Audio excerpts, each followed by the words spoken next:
Welcome back to the Future Self podcast. Welcome to season 3, episode 8, the last episode in Bali, the first international guest.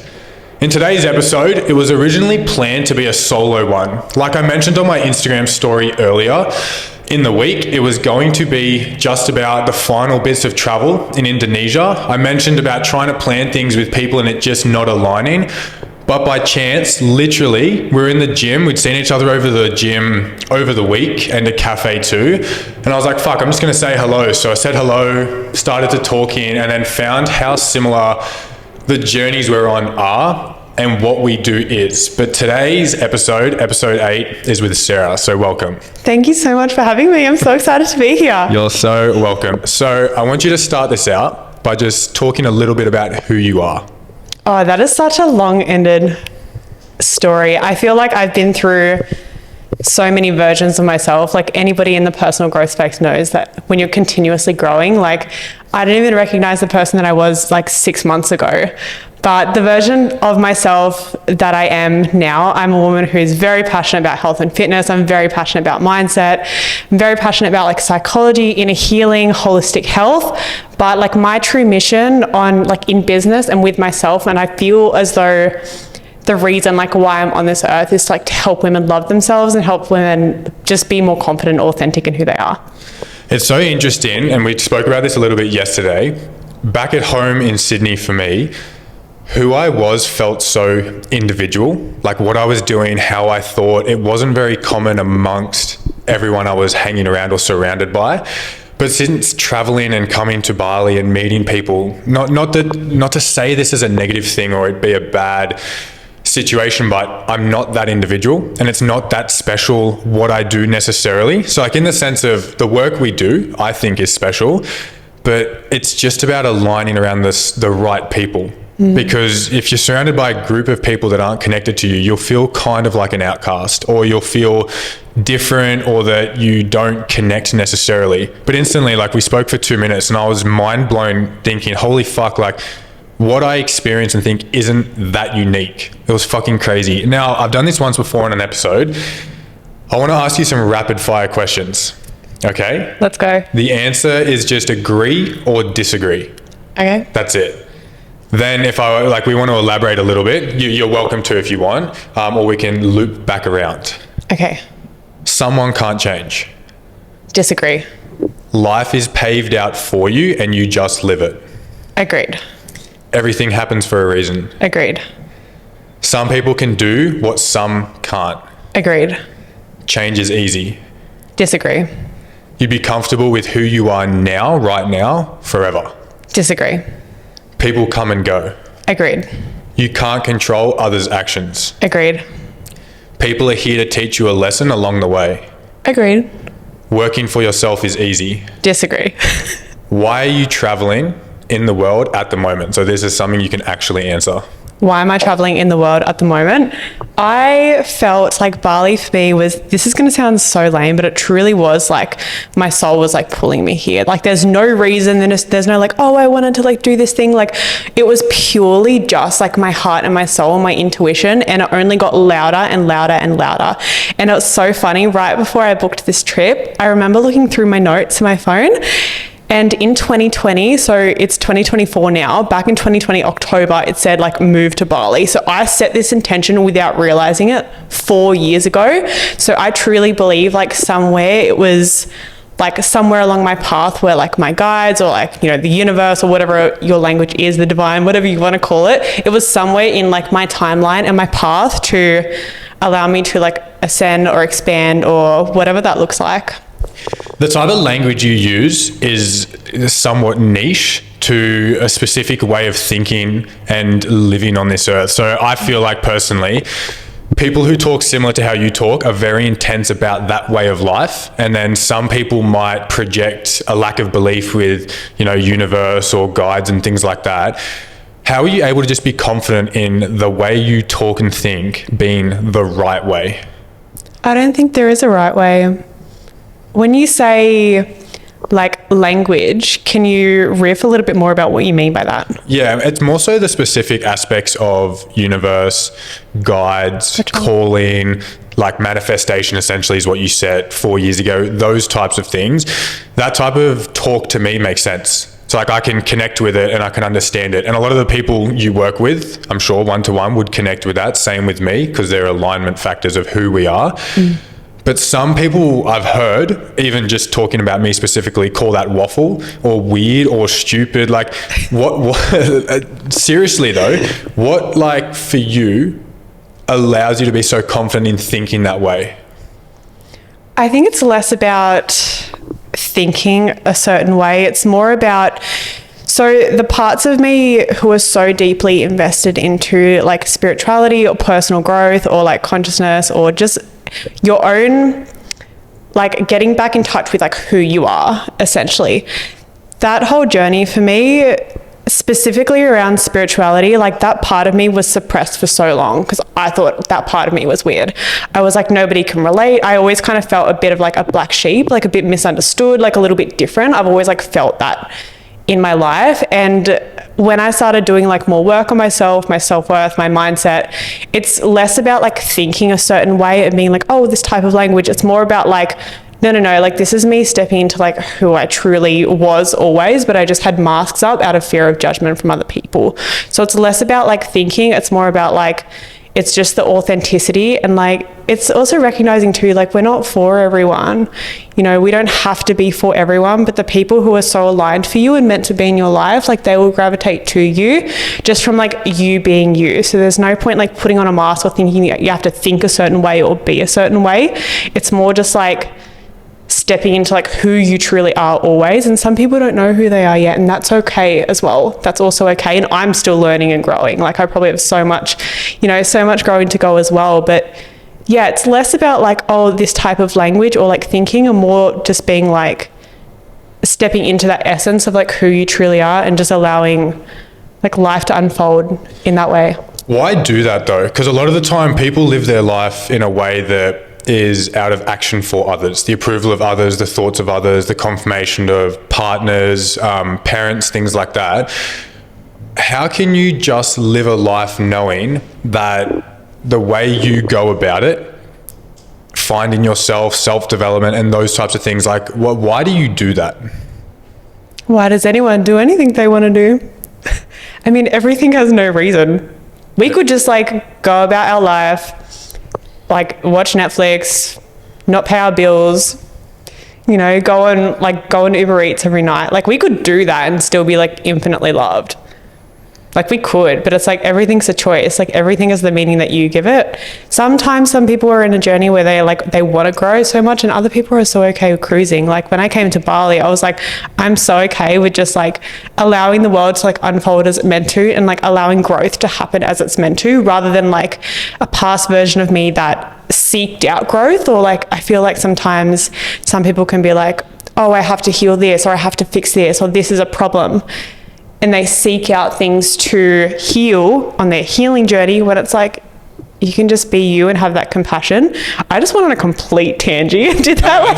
That's perfect. It's always better, like whenever I do podcasts with guests or episodes, it's always better when they just like let it flow, because you can go into different things and then ask different questions. So then the question I'd ask back to you, this type of conversation I like to call is onion peeling, where it's like you start with a concept and then someone answers it and then you ask why, and then one layer comes off and then another layer gets spoken about, why, and then you slowly get to the root, not the root cause, but just like the center of what it is. I do this with everyone I work with on certain topics. So if they message me, oh, my body weight's up, I'm stressing out, it's like, well, why? Oh, because I'm trying to lose weight. Well, then why does that matter? And it's like, I really like asking that type of question.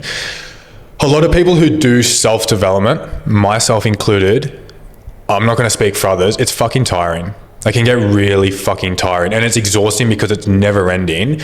What's your perspective of knowing when to really dive into it and when to just pull back a little bit and be happy with who you are at that point in time?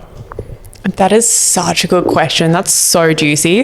Can we just give credit to like the quality of your questions are just so good. So like when to push and when to pull back, when to lean in, when to lean out. A lot of I mean, everybody is so individualized on like their journey, and it really comes down to like a self-awareness. So when you feel it's applicable and you want to lean in, although what happens most of the time truly when you are getting to the depth of like who you are and really working on your personal growth and your healing, you get to a point of discomfort where someone like holds out a trigger or like something that you, like a bad part you deem as bad, in front of you, and you're like, you do this thing, or there's this part of you that you've suppressed and you've put away in a box, and you're like, I don't want to look at that feeling, I don't want to look at that thought, I don't want to look at that emotion, I don't want to look at this trigger, and you just like become an ostrich and you put your head in the sand and you pretend not to. So there's a point of discomfort where you lean in, and most people want to pull back. So they'll have like a flight response where they're like, yeet, I'm out, like I don't want to feel this way. And I see it when I'm like doing processes with clients too. And so I'll be taking them on a little meditation, and you can see they start to get like a bit uncomfortable. I've been there. And so there gets to a sticky point. At that moment, you choose to lean in, and you're like, all right, I've got me, like I can hold me in this no matter what. And if you've got like a good mentor, a good coach, then like they can hold you in that as well because they've done the work. So there's a point where you lean in, or some people lean out. And at the end of the day, that's a decision they have to make at that sticky point. But I feel as though through life, you can get to a point, I believe, where you've done a decent amount of like foundational work on yourself. Like you've worked on your beliefs, you've worked on like your emotional health, you understand yourself, your awareness, your patterns. And you can get to a point where you're like, I'm so G here, and you just like allow life to unfold is exactly how it's meant to.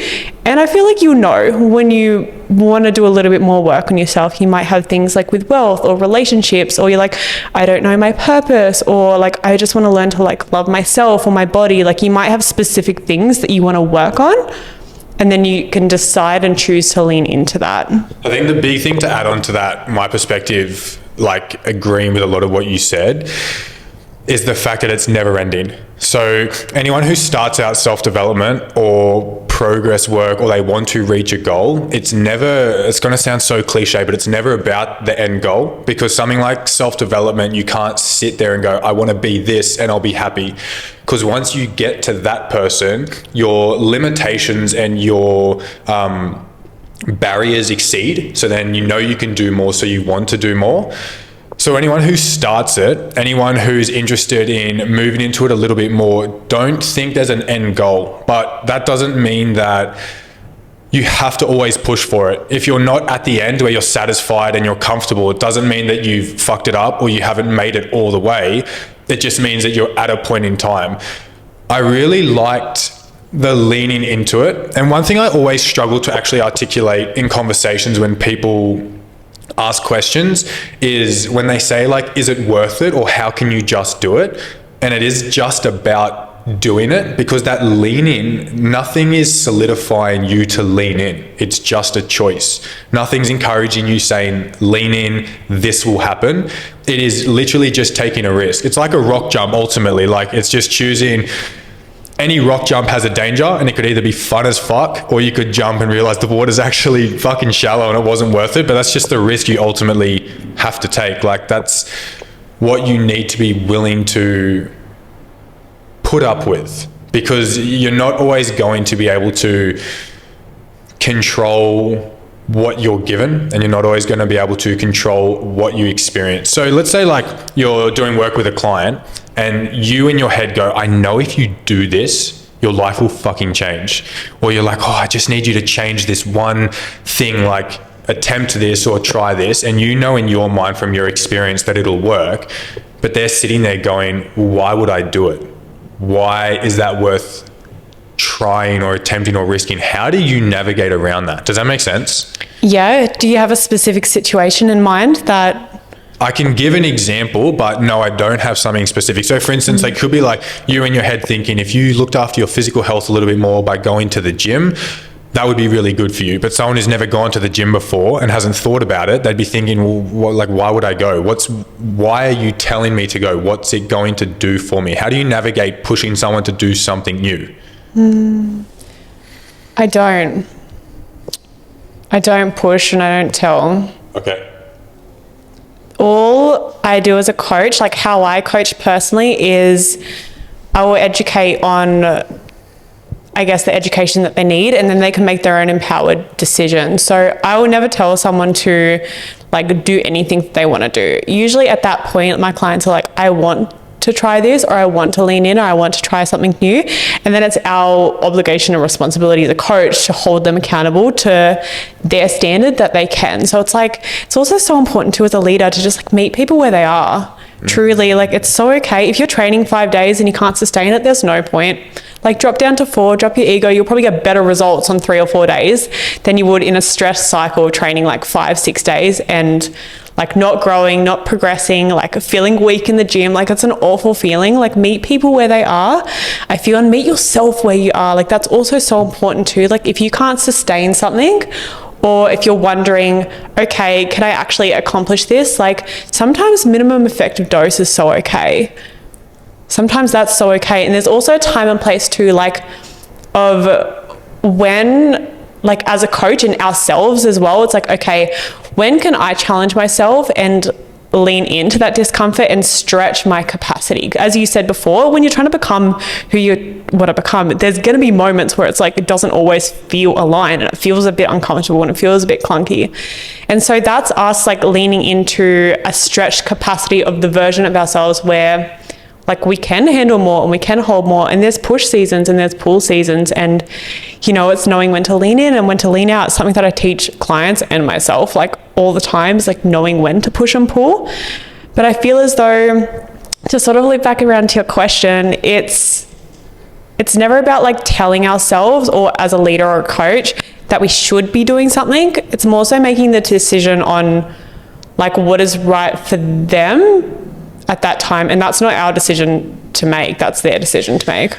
I love having podcast conversations simply because I learn. Like, a lot of what I do is because I like learning and I like asking questions. It's not necessarily the agenda of probing things so people gain value. Like, people are going to gain value from an external conversation that they're not a part of, because it'll have ideas that they haven't thought about. And you mentioned to meet people where they're at. And that's a conversation I've always been interested in. And I don't have a biased opinion on it, because I definitely agree. I'm a reduction bias programmer. So what that means is if someone wants to train 4 or 5 days, I'll program 4. I'll never take the risk of the 5th one. I'd rather them do 4 and then hit me up saying, I want to do 5. It's like, well, not yet. I want you to crave it rather than do the 5 and then dread it going, this fucking sucks. I can't push as hard. I'm tired. In terms of meeting people where they're at, how do you know when to push someone then? So for instance, like, let's say in this podcast, you were like, oh, I'm comfortable to do an episode with you, but not visual, just the audio. And I was like, well, you know, I think you should try the visual because you haven't done it before. Like, you have, because by the way, she has her own podcast too, which I'll link in the description. But yeah, theoretically, let's say you hadn't done a visual. Would meeting you where you're at be, okay, let's just do the audio? Or would it be telling you to take the chance of, let's just try the visual? Like, how do you differentiate what's meeting someone where they're at and pushing them where you know it's going to be beneficial? That's, again, such a good question. I have 2 things on this. Whenever I have these conversations, I have like so many tabs open. I don't know if anybody else is like this. That's a sick way to think of things, actually. That's great. I have so many tabs open in my brain. I was like, oh my God, there's so much I want to share on this.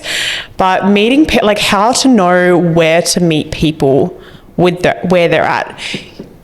You might have a standard like for yourself. So say if like your standard is here, like, this is my standard of capacity, whether that be like with work, whether that be with training, whether that be with how much you can handle in life. If like a level 7 person and a level 2 person is trying to get up to level 7 person, but that's their expectation. Level 7 is their expectation. Level 2 is their expectation. Say, for example, the level 7 can drop down to a level 2. But the level 2 is going to struggle to get up to level 7, right? So it's like, it's also reading the room on what is their capacity. And it's a tough one because, like, you know, you don't want to challenge yourself so much to the point, if they're level 7, they're like, if you can't meet me here, then like, you know, it makes the level 2 feel like that they're not actually progressing, but their version of progression and level 7's version of progression may actually look and feel very, very different. So again, I feel like from a coaching perspective, it's also knowing your client, like if they're stressed, burnt out, and anxious, which is like a lot of the time women come to me at that stage, like maybe it's not a time to push. If they've had a family member, if they've had like personal things happening in the background, it's probably not a time to like be pushing PBs and to be launching a something or other with work or pushing harder in business. Like it's not a chapter for it, and that is so okay. And so looking at your surroundings and understanding what's actually going on, how am I emotionally feeling, like what's actually going on. Like we do so much emotional well-being work inside of like my programs that my clients are just so aware, and they're like, I need a deload, I need to pull back, this is what my body needs, this is what I feel like I need. As so many people walk around so disconnected from themselves, and they're like, I don't know what I feel like I need, and they just keep pushing. And so your coach isn't expected to know, we're not expected to know, unless both parties bring like awareness on either side. Does that make sense? Yeah, it's so, again, it's such a unusual experience for me, the level of non-uniqueness, whether that's a word or not, that's felt in having conversations. So that's collaboration work, which to you just express it like it's a normality. But back where I'm from, that's not. Like coaching in a collaboration setting is not where it's at. It's always coach above client. So there's a level of potential fear or adherence to what the coach sets because they're the coach. And I always, when I consult with people, I always say it's a level playing field. We're 50-50 in this. I'm the expert in this field, but you're the expert of your body and yourself. So I know this field well, but you know yourself well, and we need to work that together. Not to put you on the spot, but one of my biggest little tags that I say to people, and I just want you to give your thoughts on what you think it means or whether you relate to it or like it, is real change needs real change. Real change needs real change. What that means to me? Yeah, whether you agree with it, whether that's something you align to, disagree. Like, what are your thoughts on that statement? Real change means real change. Needs. Real change needs real change.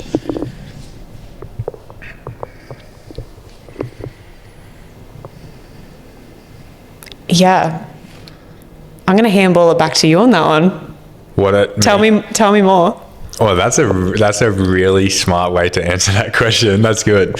Well, it's essentially, it links back to that fear factor of risking something that you haven't done before, that if you want to see real change needs to occur. So that's why I am an advocate of anti-challenge, weight loss challenge, because that's change, but it's not real change. And the hardest thing with my type of coaching, and I don't necessarily push it to extents that's overstepping, but I don't coach people who want X result on their body and that's it. So if someone comes to me and they say, I want to lose 10 kilos, and there's no reason behind it, it's just, I just want a fat ass or I want to lose 10 kilos, I don't take that on, because my enjoyment in coaching is real change needs real change. And there's a reason you're at where you're at. There's a reason you do what you do, how you think, why you're not doing it.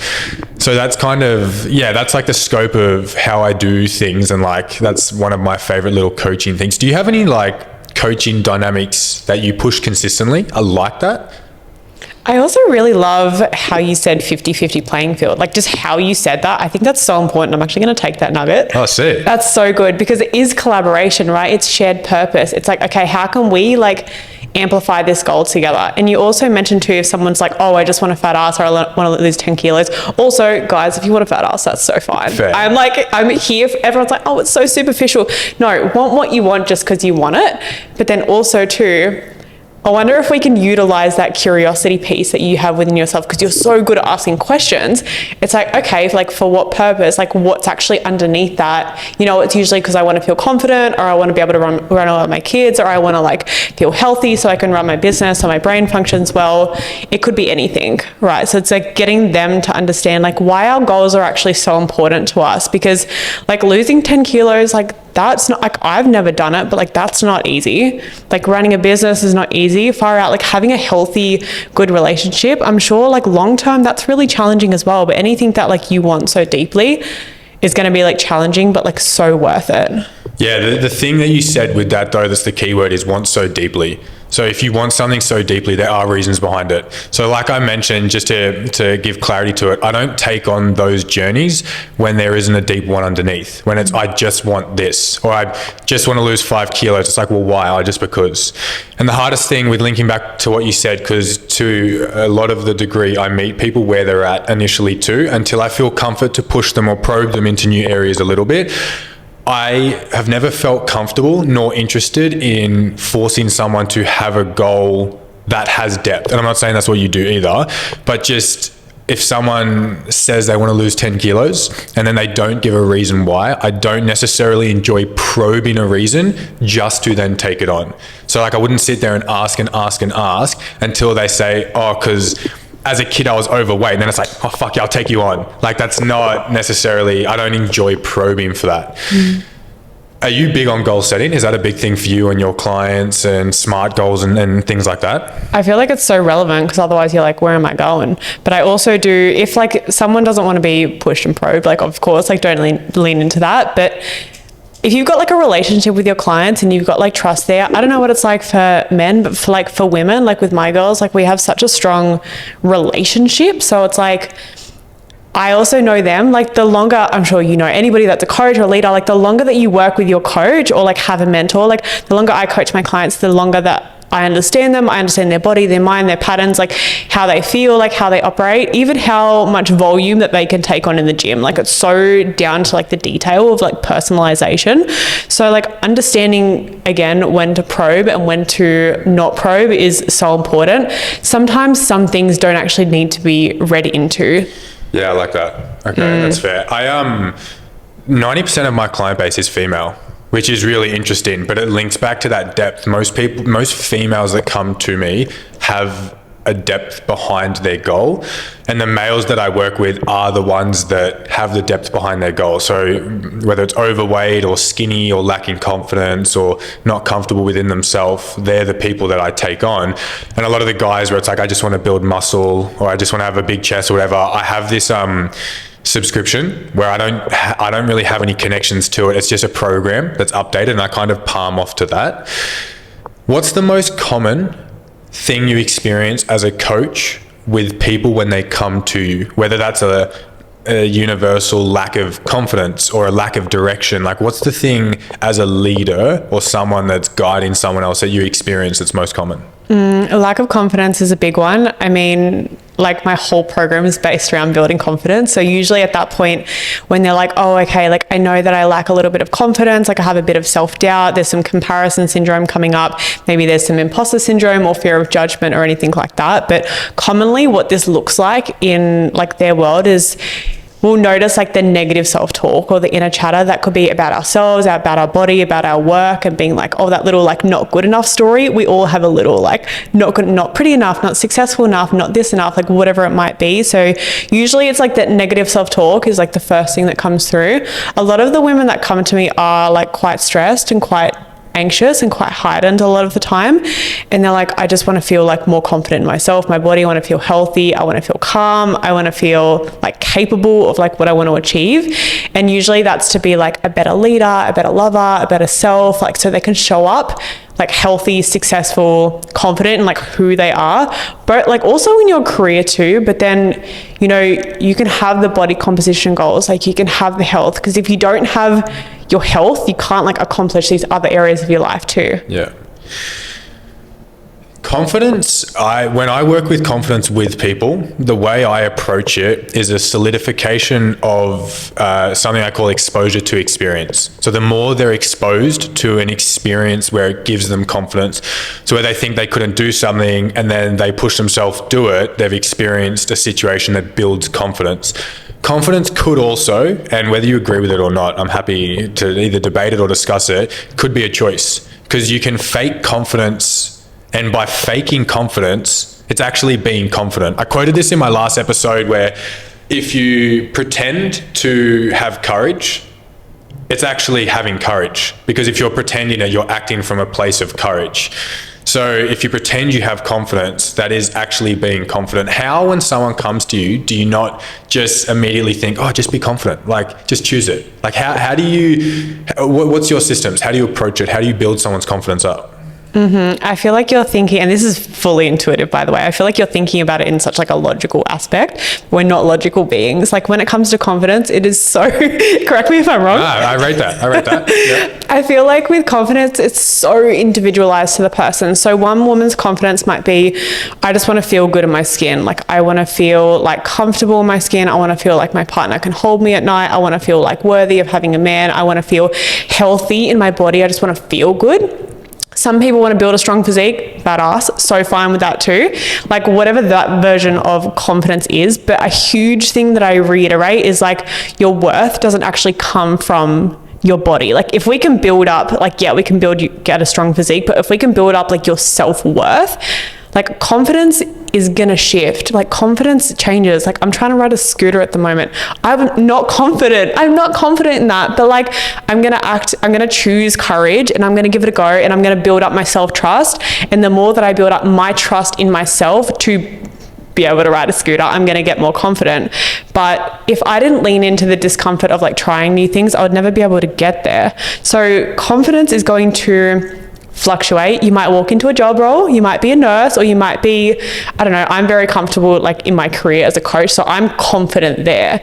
But you put me like as a nurse in a hospital, I don't know what to do. I don't have the skills. So it's like, confidence is just a skill, essentially, like from a logical aspect too, but confidence, the deeper meaning might actually mean I want to actually build my self-worth. I want to be able to talk to myself like, you know, the beautiful woman that I am. I want to feel worthy of the partner. I want to feel worthy of the business. Like I want to feel like I'm worthy to have these things in my life. So self-worth is anchored, but confidence is going to fluctuate. Yeah, and the logical thing I can link back into that, like you said with the scooter, is it can build from exposure to experience. So again, it's like the more you ride the scooter, almost crash, overtake. We're talking about a scooter in Bali, by the way, where the traffic is just fucking wild. But it comes from that, the exposure to that experience. What are you doing next with coaching? What are you doing next with travels? What's the plans at the moment overall? Yeah. With travels, I mean, I don't know where I'm going to be, and I'm also okay with that. I've always been a person who's been like so glued to like my routine, my structure. I found so much safety in that. And I'm at a point in my life where I'm so much more like calm, regulated, relaxed, confident. Like I'm more like authentic and like within myself and my soul, and trusting my body, trusting my intuition. So I'm also okay with like not knowing what that's going to look like where I'm going to live, where I'm going to be. So I'm also okay for the first time in my life leaning into that. In terms of coaching right now, I'm just building up my community. I'm like refining a few things in the background as well. That is always ever growing. Working on the podcast, which is really cool. I just had a huge rebrand depending on when this comes out, which is like I was super keen for. I feel like on a deeper meaning for that, like I was just letting go of so many like old parts that just no longer resonated with me and my brand anymore.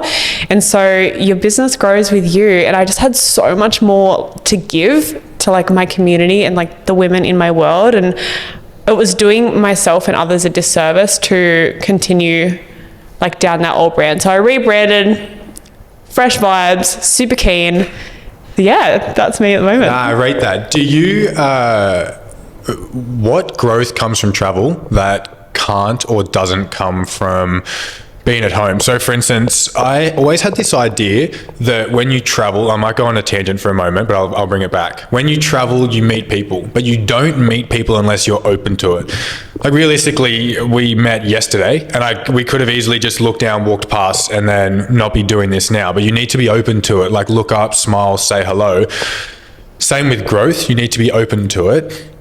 But I thought that when you travel, a lot of growth comes from it. But I've noticed myself that the same rate of growth I was having back at home is happening here. So I'm not necessarily sitting here with my mind expanded going, holy fuck, like these are things I couldn't gain if I was at home. Like at the end of each day, I've been sitting there thinking like, fuck, I'm not necessarily chasing it, where every day has to be something I'm growing, or I have to sit there and go, wow, this has like blown my mind. But it hasn't it hasn't necessarily lived up to what a lot of people say. And that's maybe because my rate of growth at home was excessive. Maybe people's growth rate when they travel is different to mine. What about travel is not living up to what you thought it was going to? Can I ask you a question? Yeah. What does growth mean to you? I think growth to me is an elevation of your past self. So it's either expanding. If you have a barrier, it's pushing that barrier back. It's taking the next step up. It's realizing something new. The metric I always have is not by goals, or it's not hitting new like metrics, as even though I just stated it, it's not hitting new ones. It's looking back X amount of time and seeing if I relate to that individual or not. So I used to look back when I was partying in 12 months time and go, yeah, like I'm doing the same shit. I think the same. I live the same. I'm doing nothing different. And then it got to a point where every 2 months I was looking at my past self going, fuck, I can't relate to them at all. And that felt too much for me. So now every 3 or 4 months, it's like, fuck, I thought I was the man back then, like living it, knowledgeable, killing it, confident. And it's like that version of me almost feels like a little brother. Or it's almost like I want to pat him on the back going, yeah, bro, like you still got a little bit to go. But yeah, about travel, what has it not lived up to for what you thought it was? Or has the growth rate been the same as home? Or like, does that make sense? Makes total sense. I also love how you mentioned with growth, like looking back to your past self, and it's like, it's an elevation of that. And I noticed like that little sense of ego when you said like, oh, you'll pat your past self in the back and you're like, okay, mate, like it's good, because when you're like, yeah, I'm the man, it's like, it's a little bit of ego, which is a good thing. Like we all have one. And that sense of like, egotistic confidence, I feel, can be healthy when it's like channeled in a really cool way. So yeah, thanks for mentioning that. Yeah, fair. With travel, what has it not lived up to? For me personally, like I've only been here a couple of weeks, so I truly don't know. But for me, it was truly like a change of environment and variety of what I needed. So there's so much change for me personally that's like happened since I moved. And it's a deep sense of like different sense of fulfillment for me. So it's like I feel so abundant in my life that I have so much to pour back into other people, versus when I was in an old environment that felt a little bit stagnant. Like, don't get me wrong, my old environment was like freaking amazing. Like I had a beautiful home. I had the best housemate that was like literally like my sister. Like I had everything, but I was like, nah, my soul, this is like another chapter that's done, and I have so much love for it, and I just need a new chapter. So for me personally, like I'm still on that journey. I'm still learning, but everything's in chapters and seasons, and setting intentions for like where you want to be, like how you want to show up. A change of environment can be one of the biggest catalysts for your growth, or like getting a coach or a mentor. Straight plug. No, I vibe with that. And I don't want to probe you with answers, and maybe my approach is a little bit more on kind of systems and logic, and yours might be a little bit more free flowing, which is great. But let's say someone can't travel, because the last episode I did was talking about travel, and in the back of my head, after every statement I made, I felt the need to confirm how that can be done at home. So I was talking about meeting people, and then I was like, oh, fucking half my audience is in Australia, and they're working a 9 to 5, and they're living and just doing this, like the same things in a routine, but they're not traveling. So relatability for me is a big thing. I always like to either express relatability or be relatable or share it. Let's say someone can't travel and they're sitting there going, yeah, it's fucking great that you're growing and that, you're expanding, but you're fucking in Bali. Like I can't do that. And this might be too generally asked, and you like it, again, it's a black and white logic I'm kind of asking, but what can someone do at home? Yeah, I mean, if they have a job, if they have a family, if they have a dog that they love, that they want to stay at home for, like all of these things can anchor us into one place, and that is like so fine. That's also so fine. What can people do at home to create that catalyst of growth and change in their environment? I feel this is a big one, is like, yes, you may be anchored into one location and one place for family or whatever that might be, or work, but you get to choose your friends. Like if you got some shitty friends around you that just don't make you feel good, that break your boundaries, that like talk shit about, sorry, am I allowed to swear? Yeah, you can fucking swear. I'm like, if they talk shit about other people, then like, are they really friendships? Like, that stuff drains me so much. Like, my friends talk about like goals and aspirations and I don't know how they're going in life and what they want to bring into the world, like creation wise. So just like wholesome shit, you know, those are my sorts of friendships. So it's like, if you can get around circles and people who like uplift you and like generally want to see you win, like you want to see them win. But if you're around people who, you know, are like drinking or doing drugs, or like, that environment is going to bring you back down to like those sorts of people as well. So it's hard at first breaking away from friendships that may not actually align for you. I feel like so many people can relate to this when they either get into the gym, which is like a rites of passage for them, or like a rites of passage meaning like their next level of growth. So training and gym and your fitness journey is a really big like growth journey for so many people. Personal development or business or becoming a mom or a dad is also the same. So when you're on your rites of passage, knowing like you're gonna feel alone for a little bit. Oh, this is fucked. That's my next question. No way. No, literally. Whilst you've been talking, I've been taking it in, and I've also been like mentally preparing my next question. Do you know of the lonely chapter? No, tell me more.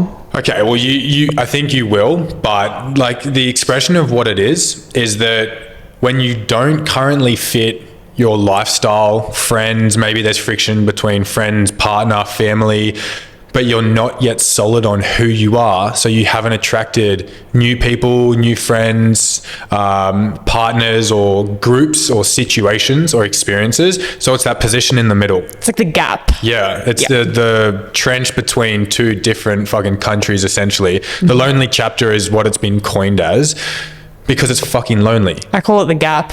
Okay. Yeah. So it's same. Yeah. I love it because it's just, again, it's not unique. It's that fact that anyone who really wants to undertake a level of development will ultimately experience it. And the hardest thing I feel like, and maybe I'm a bit stronger on the way I think about things, but if people have adjusted to a version of you, it's either going to have one of two outcomes. You're either going to have to work with them for them to grow with you, because you can't just necessarily cut people off. So you need to open up the opportunity to have them grow with you. But if they're not willing to grow with you, the only other alternative is cut them off. But that's really fucking hard because people are doing some form of self-development because they want to gain something, I would dare say, but by losing things such as friends, fake friends, shit friends, family, partners, things like that, you're almost putting yourself into a position of being in that lonely chapter. Have you experienced that? Is that your chapter now because you're traveling on your own, or like what's your experience with that? The lonely chapter, the gap. I feel like anybody who's been like on a similar journey with either fitness or personal growth, they can like fully relate. Or like how you said, they've got friendships where you're like, okay, I really want to be healthier, wealthier, happier, stronger. I want to love myself more. I want to be more confident. But these friends are just like not feeling in alignment with me anymore. And it can be really hard. Like I remember when I started my fitness journey, it was like 6 or 7 years ago. So, but I went through that same thing. I was like, I don't align with my friendships anymore. Like, no, I don't want to go out and party and drink and like get dinners all the time. Like, can we go for a coffee walk or like doing other things like that? Now I have more friends who are like aligned with that. So I personally am not in the gap now, but anybody that is listening to this and is like, oh my gosh, I really feel like I'm in this current chapter and like, I don't really know what to do. This is your permission slip to lean into that courage and lean into that confidence part of you that you already have. If you can, you might even want to think about going into some Facebook groups, or you might even want to think about saying hi to someone at the gym. We literally met like yesterday? Yeah. The day before? Yeah, was it yesterday? Yeah. Yeah, we literally met at the gym yesterday. Like, I truly believe if you can just lean in and be yourself, which can feel really challenging and uncomfortable at first, but I promise, like, the more reps you get in from just like talking to people, leaning into courage and leaning into discomfort, then you will start making more friends as you go. Like, I moved from Sydney to the Gold Coast and I didn't know anybody. And 2 weeks in, I remember sitting on my couch and I was watching Netflix and I was like, I would really love some friends to like be able to go to dinner with. But the day before that, I was literally crying in the Anytime Fitness bathrooms because like I didn't know anyone and I felt so lonely. This was me 2.5 years ago. So I so hear you and see you, anybody that is listening to this that does feel lonely. But loneliness only happens when you feel disconnected from yourself. Yes, human connection is a basic human need, and I'm not dismissing that. So we can't just like run away to the forest and be okay on our own. Maybe we can. But on the flip side of it too, if you truly feel lonely and you've got friendships around you that maybe like you do love those friendships, this might be another tough permission slip to be like, okay, where am I feeling disconnected from myself? How can I connect to myself again? And this could be as little as like take yourself out to coffee, or like go for a morning walk without headphones, or like meditate or read, or like it doesn't have to be expensive, or like moving countries. It can be so small for you to reconnect back into like your essence and like your self energy. So that's your authenticity, like that's your confidence, like that's who you are. And then from there you can make decisions whether you want to go into Facebook groups, say hi to someone at the gym. When I first moved, I went to breathwork circles because I was like, no, I don't want to go to bars. I want to go to breathwork circles where I can meet more people who are like just like me. So putting yourself in environments where you know those people are going to be there. I was very lucky and fortunate that the Gold Coast has a lot of opportunities like that. Where I was back in Sydney didn't have as many, but there's going to be some sort of Facebook group or something out there that's going to help you find more of those friendships. And then, like you said, energetically, it's also being open to doing that and leaning into the discomfort of talking to people. Two things I want to say, because like so much of what you said is really nice to hear. And when I've said over this episode, it's not unique, that doesn't take away from you being unique. Like it's not a disempowerment statement. There's empowerment in it not being unique because it's not individually experienced. So for instance, the lonely chapter, if you're in it now, we've literally been through it. So it's almost a guarantee that you'll go through it and come out to the other side. I heard this quote and it's so corny and cliche, but I really liked it. And it goes along the alignment of the transition between the two, between the gap or what you were saying before. I hope I don't fuck it up, so I'm going to recite it. But it's the same water that makes an egg hard makes a potato soft. So you need to dictate your environment and not let your environment dictate you. And coffee, right? And there's a coffee one too. So there's the egg, there's the potato. Oh, this coffee one sounds better. I'm gonna be pissed off. What's the coffee one? Fuck it out. You know where you're going with this. No. So it's the potato, it's the egg, and it's the coffee. So you put like a little scoop of coffee in water and then you mix it in. The coffee's going to blend to its environment. You boil potato, it gets soft. You boil an egg, it gets hard. It's going to adapt to the environment that you're in. No, so be the coffee, don't be the egg, or don't be the potato. Okay, fair. I actually like that. So it stems in with the factor of, you dictate your environment, don't let your environment dictate you. And that just goes to the same thing of even me on this travel journey is back home I felt different. And I felt not necessarily connected to where I was at. And over here, it's like I feel fucking connected to every second person because there's so many similarities. I like to keep these episodes between 45 to 60 minutes. So I want to ask you just one last thing, or I have a small little audience of consistent listeners. Is there anything you want to say to them? Is there any agenda you like pushing? Is there anything that you feel isn't said enough? Anything you're passionate about that you want to share to these people? This is fully intuitive, but nobody can tell you what's right for you except you. I don't know why that's going to land for someone. If it lands for one person listening to this, I hope you're doing well. Yeah. But nobody can tell you what's best for you. Where a lot of people, I feel, go wrong is that they don't trust themselves and they take advice from everybody else except themselves, which can also be relevant too. But if you're constantly chasing answers outside of you, like you don't need to like travel and go on a big like, I don't know, shamanic journey to like find who you are. You can just like sit with yourself and listen and be in the discomfort of your own thoughts for a little bit until it gets to the point where you're not uncomfortable and you can just be the coffee. Well, I'm going to leave it at that. That is a wrap up of episode 8, season 3. I'm going to edit this episode nice and early. It's going to launch on Saturday. I've got an early flight tomorrow. I will be in Vietnam. The next podcast you see will be there. Your podcast and your socials, I'll link in the description. So if you're interested, go and check that out. But this has been really enjoyable and I appreciate you coming on. Thank you so much for having me. That's a wrap.